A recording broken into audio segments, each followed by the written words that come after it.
യൂറോപ്പിൽ എവിടെ പോയി കഴിഞ്ഞാലും ഏത് കൺട്രിയിൽ പോയി കഴിഞ്ഞാലും നമുക്ക് കാസ്റ്റൽസ് കാണാൻ പറ്റും. ഹിസ്റ്റോറിക്കലി അത്രയും ഓൾഡ് ആയിട്ടുള്ള കൺട്രീസും സിറ്റീസൊക്കെ ആയതുകൊണ്ടാണ് നമുക്ക് 50 വർഷവും 100 വർഷവും എന്തിനു പറയുന്നു 500 വർഷം പഴക്കമുള്ള കാസ്റ്റൽ വരെയൊക്കെ നമ്മൾ കണ്ടിട്ടുണ്ട്. അപ്പോൾ അങ്ങനെ വെച്ച് നോക്കുമ്പോൾ ഡെൻമാർക്കിലുള്ള ഒരു ബ്യൂട്ടിഫുൾ ആയിട്ടുള്ള കാസ്റ്റലിൻ്റെ പുറത്തുള്ള കുറച്ച് ബിൽഡിങ്സിൻ്റെ ഏരിയയിലാണ് നമ്മളിവിടെ നിൽക്കുന്നത് കേട്ടോ.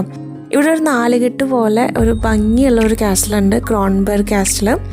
അതിൻ്റെ സൈഡിലുള്ള കുറച്ച് കളേർഡ് ആയിട്ടുള്ള അടിപൊളി ബിൽഡിങ്സിൻ്റെ മുന്നിലാണ് ഇപ്പോൾ ഉള്ളത്.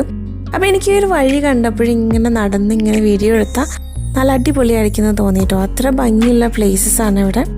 ഇതിനൊരു കളർ കോമ്പിനേഷൻ എന്ന് പറയുന്നത് യെല്ലോയും റെഡൊക്കെ മിക്സ് ചെയ്തിട്ട്. സാധാരണ കാസ്റ്റലുകളിൽ ഇത്ര കളർഫുൾ ആയിട്ടുള്ള കാസ്റ്റലുകൾ നമുക്ക് കാണാൻ പറ്റില്ല. പക്ഷേ ഈ ഒരു ക്രോൺബെർഗ് കാസ്റ്റലും ഇതിൻ്റെ ചുറ്റിനുള്ള ഏരിയ ഒക്കെ ഡെഫിനറ്റ് ആയിട്ട് നമുക്ക് വന്ന് വിസിറ്റ് ചെയ്താൽ ഒരു അടിപൊളി ഡിഫറെൻ്റ് ആയിട്ടുള്ള എക്സ്പീരിയൻസ് ആയിരിക്കും.